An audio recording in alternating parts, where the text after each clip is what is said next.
Hello. Welcome to Tough Crowd. You know, folks, in the middle of serious economic problems, Congress is once again focusing on useless, feel-good propaganda like the new hate crimes legislation, where they will include sexual preference and gender to add extra time onto your sentence. You know, any slick criminal is going to get around this law. I got jumped the other night by some kids. This is true. While they were kicking my ass, the leader handed me a card that said, "This gang does not discriminate based on race, ethnicity, or sexual preference. We abide by the EEOC and both our gang members and our victims. If you feel you were discriminated against during the commission of this assault, please call this number." You know, the crime's supposed to be less because they tell you not to take it personally. But you know what? That doesn't give you less stitches at the hospital. The amount of time people get in jail should be based on the amount of stitches you gave somebody, okay?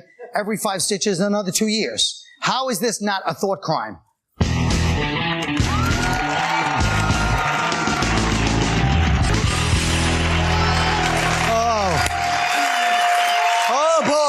Yeah. All my bits come out eventually. It takes years, but they come out, and that was one. Now listen. Jimmy, by the way, I know you're part German. Have any of this Danish or whatever? I know you guys like that kind of. You like that kind of breakfast in the Germanic community. I like that you mix tomatoes in there. That's yeah, I don't know. It normally goes together. I didn't know tomatoes and cookies. Delicious. I don't know what that was. Maybe symbolic of, I don't know, your half Italian heritage. I am, yeah, sure. Well, folks, let me tell you something. There are no hate crimes. There are no like crimes. Everything's a hate crime. I'd rather be beaten up because I was white than be murdered by somebody who was my race just because it was a random act, yes? So the point is, can you measure or prove feelings? Greg? I'm torn on this because on the one hand, there is an Orwellian thought crime element to all this hate crime legislation. On the other hand, I have no problem with hate crime laws if they're used mostly to prosecute black people.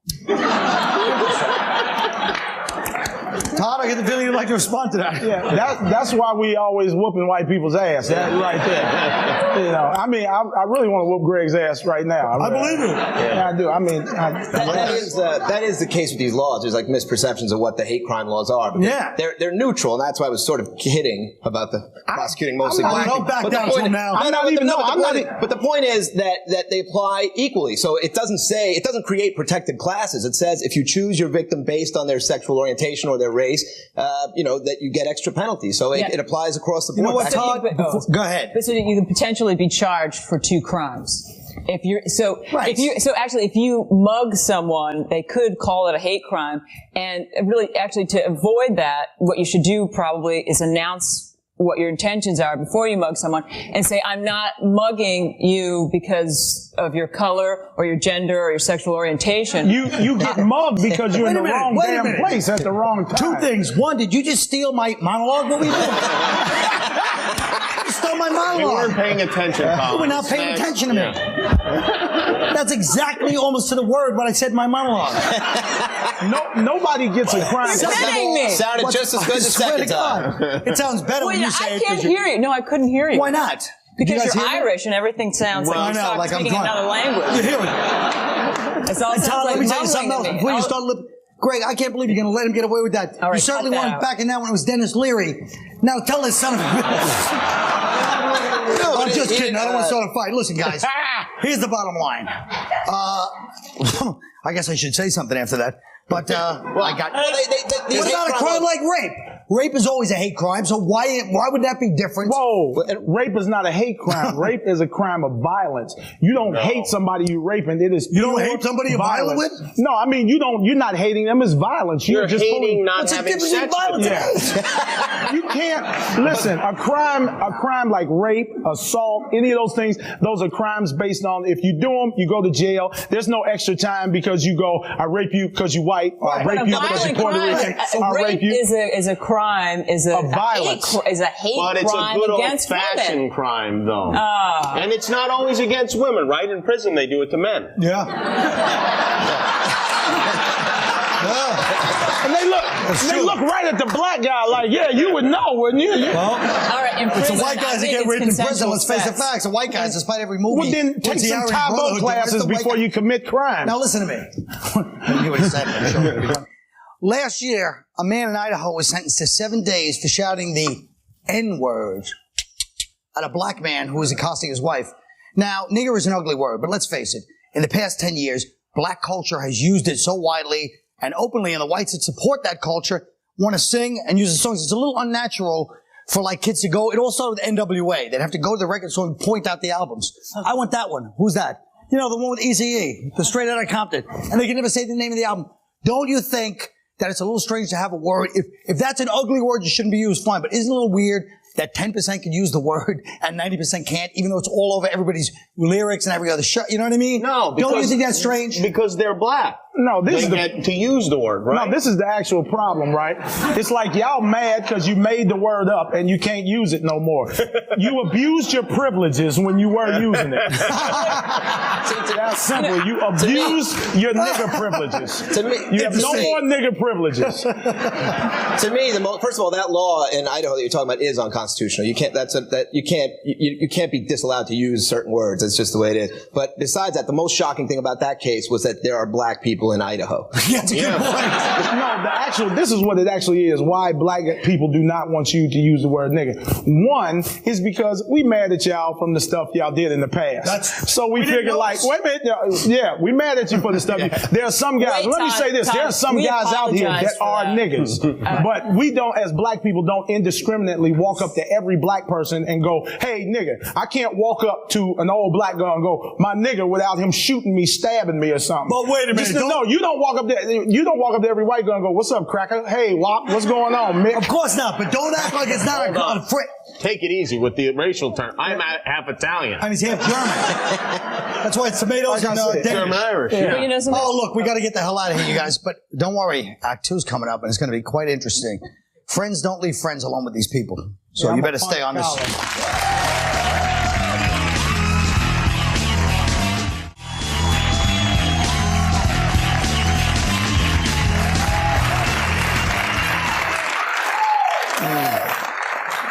15 states have adopted anti-bullying policies in an effort to teach kids how to confront gossiping, ridicule, etc. You know, four eyes, fatty, ugly, smelly, right?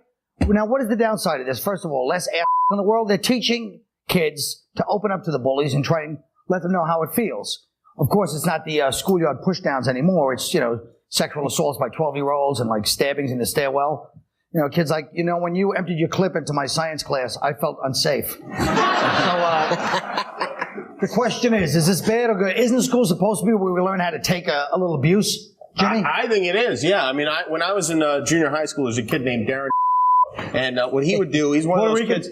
No, he's Italian. He was bigger than the rest of us, and he was one of those kids who was comfortable being naked. You know, and when you're just hoping to get a hair or two, and what he'd do in the locker room is you'd be sitting there by your locker. Is it okay if I stand? And he'd put his leg up here, and you're looking that way, like Todd, you're looking that way. Could you not put your? And then this is a valuable lesson to be taught. And then he would call your name with his penis in his hand, and you turn around, and you get a face full of Darren penis. But I did learn a valuable lesson from that. I learned not to be impulsive, and I learned that penises can sometimes be salty as well. Could you put your balls on Greg the next time you do this? Yes. I'll leave them in the green room. Now, you know what, Colin? Actually, I think there's a lot of kids, too. They raising their kids kind of soft now. Kids, you know, they're getting raised by TV. They don't go outside. They don't play kickball no more. They don't play baseball. They don't play dodgeball. You got all these little fat kids running around eating Jolly Ranchers and Ho-Hos all day, you know, sugar higher than a 40-year-old diabetic. And then they sit up and when they go outside, kids tease them and they can't fight. They can't run. They can't, you know. Get your kids active. Active kids. That's actually human evolution, though, because now we don't really need, you know, you see kids, they really don't run, they don't do anything, they just sit all day behind a computer. You know, we're evolving, we're just becoming, eventually we're just going to be a giant ass with fingers. But I think fat kids should be teased so they don't grow up with a false sense of confidence. Yeah. But don't you realize, God forbid I get serious, but like, not only the trench coat mafia, but that kid in Thomas Jefferson High School in Bed-Stuy, the reason he pulled out a gun was because he was getting bullied by a serious, hard-ass kid. So, I mean, a lot of these shootings are kids that are getting bullied, and they're like, you know, they're just going to go grab a gun and do it. You know what I mean? They're not thug kids that are pulling out these guns. You know who the crazy kids are in your school. There's no, you know the one that'll go, you know what, that one, Yeah, the one who, like, in 4th grade had to go take a pill at a certain time every day. That's the kid you watch out know who the for. nutcases are. They got those kids that walk around with the gothic look, and the whole white face paint and the Dracula coat, and you don't go, you go, that guy is going to kill somebody one day. When I was a kid, let's face it, all comedians, let's face it, everybody here caught a couple of nice beatings, or we wouldn't become comedians. Not me. Now, shut up. Yes, you did. Now, and then later on, of course, we learned to bully other kids with our big mouths and our sense of ridicule. Now, that may sound harsh, but sorry. And this poor gentleman was raped by Joe or whatever. Joe was fine. And then he in turn described the rape vividly to me. That was almost by putting his scrotum on my shoulder. It was almost a symbolic. Now everybody on TV going, I saw you when the guy put his balls on your neck. That's a good one. We're a celebrity couple. But I think it was almost a purification ritual for him, where he got finally cleared. Yeah, finally I was able to take my experience and thrust it onto you. And now you've got to do it. You've got to do the same. You can do somebody in the audience. Let me put my balls on Grier. Keep going. Let's make this even. All right, listen to this. The black man's balls. That's all I need is to have Cro-Magnon Man rest his balls on my shoulder. Listen to me. Now, what about these online things where they're spreading rumors, true or false, about the other kids? This one's a slut. This one slept with this one. This teacher's ugly. This is online bullying. What do you think about that? Look, the reality it's cowardly. That's a lot of horse. I do think that's cowardly, and I think, I grew up in a simpler time when arguments were settled with fists, and also love was made that way with fists. She's from upstate New York. That's I also think I feel like it's weak because, like, what would what are teenagers threatening each other with? Like, I dare you to look up www.colinquinns.com. It's embarrassing. It's like, there is because we didn't have that. We didn't have computers to go, hey, you suck online. But there is a mean-spiritedness to it that people are cowards. They hide behind. You see on the message boards, people hide behind this anonymity. People are willing to go on a computer and say things that they wouldn't say in person. You say things you would never say to another person, like, yes, I would like a thicker, longer penis. Well, the other thing is when you get a lot of these, first of all, it's ColinQuinnBlows.com. I told you not to check it out. Don't check it out. I'm going to knock that kid out if I ever meet him. He's probably like 11 years old. I'll still stomp him into the ground. Oh, look, we have to show some commercials. Don't exercise your free will. Just sit there and we'll be right back.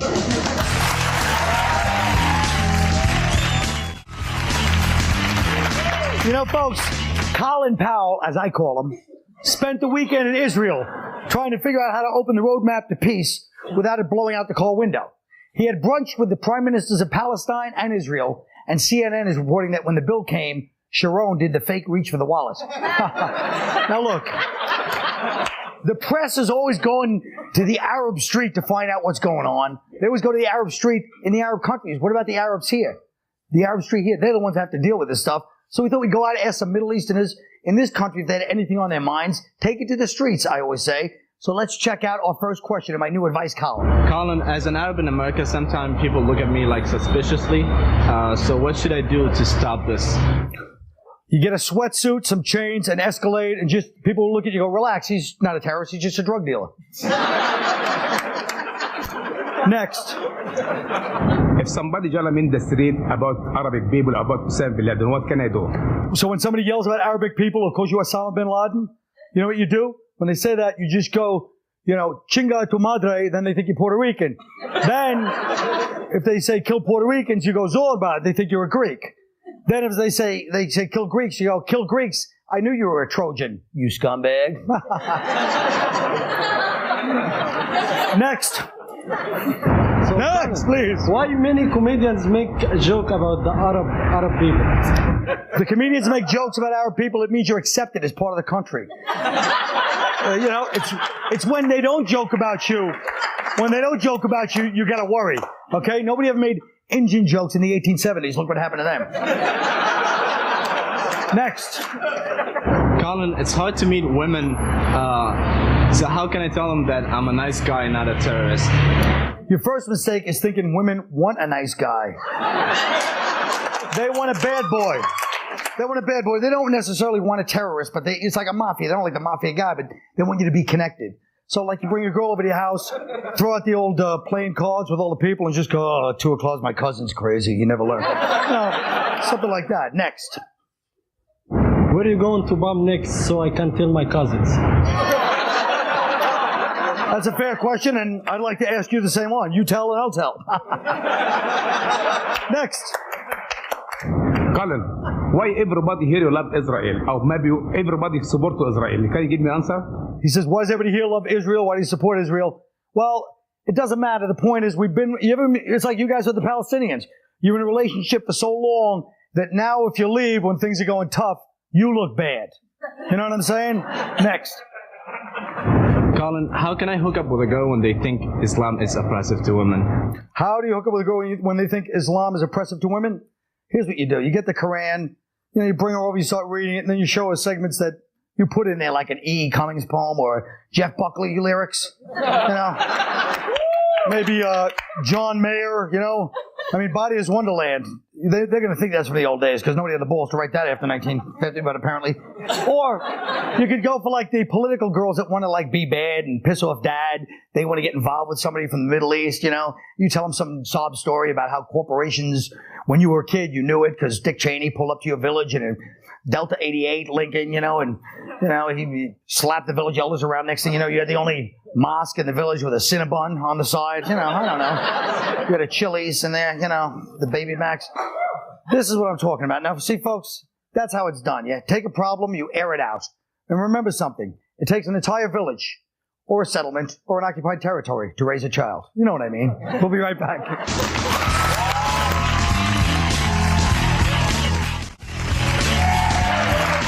Oh, folks, let me tell you something, folks.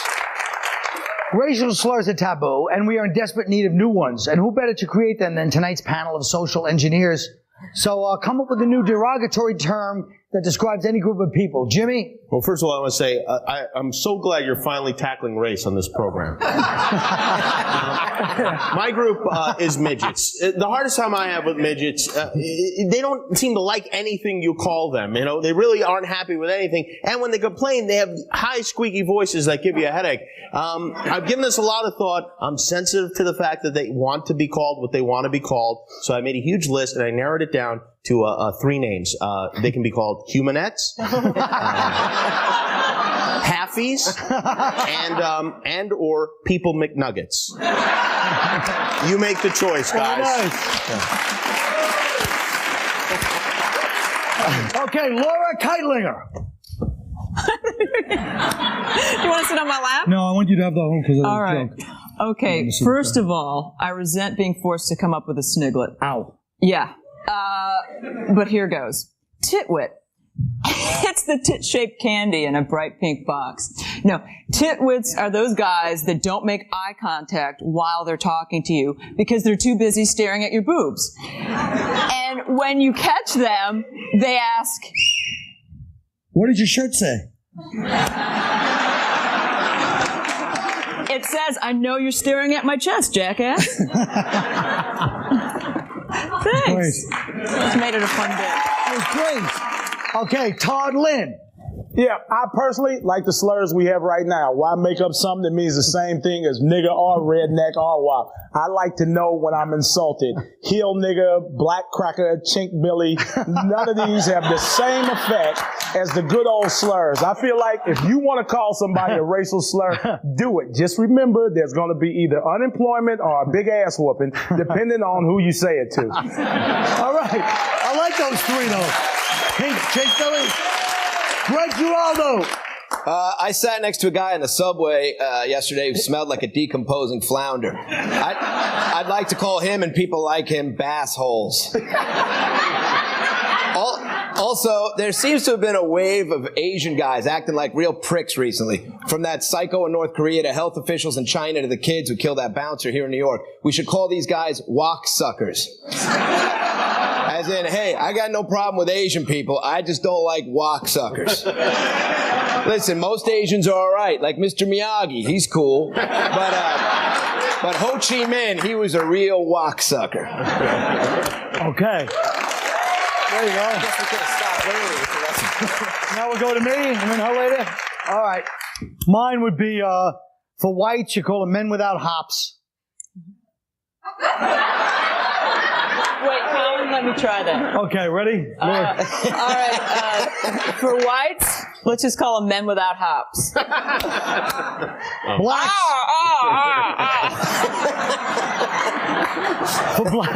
For blacks, the movie ruiners.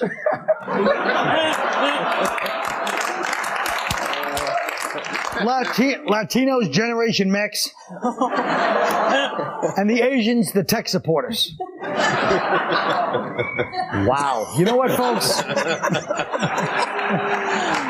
If we manage to not offend anybody, I'm sorry. Good night.